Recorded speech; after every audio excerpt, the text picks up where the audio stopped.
Assalamualaikum.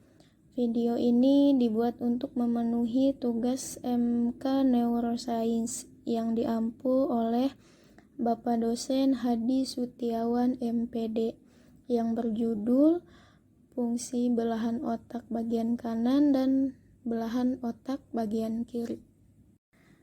Nah, di sini kami mau membahas tentang pertumbuhan otak, macam-macam otak, jembatan foral, medula oblongata, dan fungsi otak kanan dan otak kiri.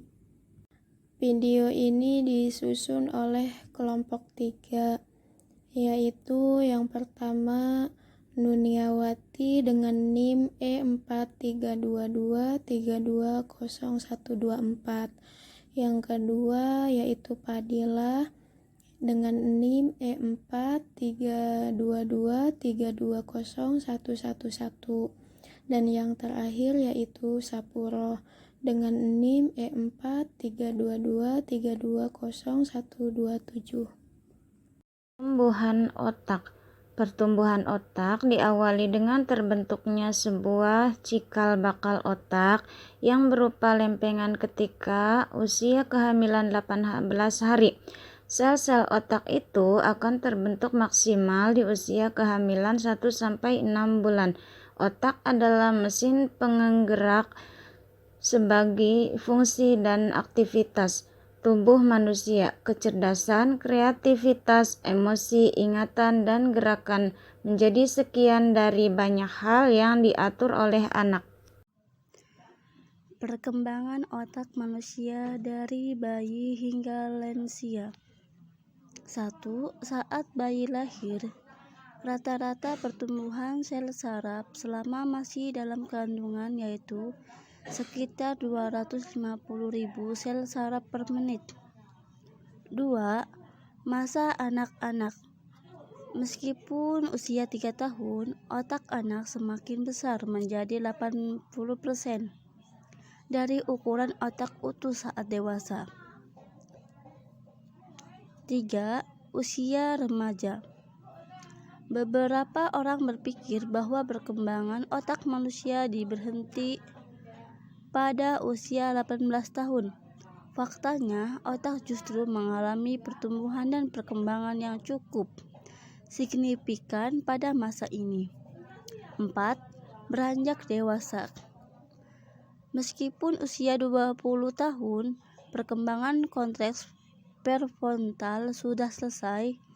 Itu sebabnya seseorang dinilai dapat membuat keputusan dan bertindak dengan lebih tepat pada usia ini. Macam-macam otak. 1. Otak besar memiliki fungsi untuk membuat manusia melakukan logika, memiliki kemampuan berpikir, memiliki bahasa, memiliki kesadaran, dapat merencanakan sesuatu, dapat mengingat sesuatu, dan juga bisa melengkapi kemampuan visual pada tubuh manusia.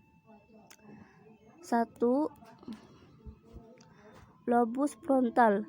Lobus ini memiliki fungsi untuk membuat manusia mampu membuat alasan, mampu untuk melakukan aktivitas atau bergerak, kognisi, mampu membuat perencanaan, mampu menyelesaikan masalah, memberikan penilaian, merangsang aktivitas pada manusia.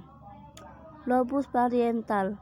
Lobus ini berada di tengah, berhubungan dengan proses sensor perasaan seperti tekanan, sentuhan, dan rasa sakit. Lobus temporal. Lobus ini berada di bagian bawah, berhubungan dengan kemampuan pendengaran, pemaknaan informasi, dan bahasa dalam bentuk suara. Lobus occipital. Lobus ada di bagian paling belakang, berhubungan dengan rangsangan visual yang memungkinkan manusia mampu melakukan interpretasi terhadap objek yang ditangkap oleh retina mata. Otak kecil. Otak kecil atau cerebellum terletak di bagian belakang kepala, dekat dengan ujung leher bagian atas.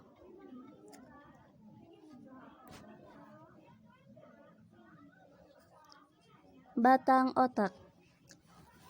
Batang otak berada di dalam tulang tengkorak atau rongga kepala bagian dasar dan memanjang sampai ke tulang punggung atau sumsum tulang belakang.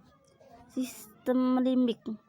Bagian terpenting dari sistem limbik adalah hipotalamus, yang mana salah satu fungsinya adalah memutuskan apa yang perlu mendapat perhatian dan apa yang tidak perlu. Jembatan Farol. Satu pengertian jembatan Farol adalah struktur pada batang otak yang berfungsi menjembatani bagian-bagian dari sistem saraf termasuk otak besar dengan otak kecil. 2. Posisi jembatan Farol merupakan jembatan kecil yang berhubungan otak kecil kanan dan kiri dan juga menghubungkan otak besar dengan saraf tulang belakang. Letaknya di kepala bagian belakang dan dilindungi oleh tulang tengkorak. 3. Struktur jembatan Farol. Tidak seperti jembatan lain yang terbuat dari besi dan baja. Jembatan Farol disusun oleh serabut-serabut saraf yang tipis dan panjang. 4. Fungsi jembatan Farol. Meskipun kecil dan tipis, jembatan Farol memiliki fungsi yang sangat vital bagi tubuh kita. Jembatan Farol bertanggung jawab untuk mengatur ritme pernapasan, gerakan bola mata, ekspresi wajah, kandung kemih, bahkan pola tidur. Tanpa jembatan Farol, kita tidak mungkin bisa hidup. Medula oblongata atau hanya medula struktur seperti batang panjang yang membentuk bagian bawah batang otak.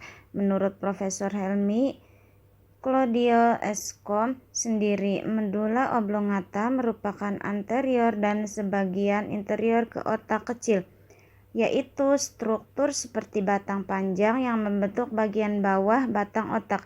Medula oblongata tersebut tersusun dari massa neuron berbentuk kerucut yang bertanggung jawab untuk fungsi otonom tidak disengaja di bagian otak kiri dan otak kanan. Otak kiri yaitu belahan otak yang memiliki fungsi untuk mengatur bahasa, penalaran, dan kemampuan berbicara. Bagian otak ini kerap dikaitkan dengan hal-hal logis, fakta, angka-angka, hingga analisis. Sedangkan otak kanan yaitu otak yang memainkan peran besar dalam menafsirkan informasi visual dan spasial. Bagian otak kanan ini umumnya terkait dengan imajinasi, seni, kreativitas, mengekspresikan emosi, pengenalan wajah, dan musik. Baiklah, itu pembahasan fungsi belahan otak bagian kanan dan belahan otak bagian kiri. Semoga bermanfaat ya. Terima kasih. Wassalamualaikum warahmatullahi wabarakatuh.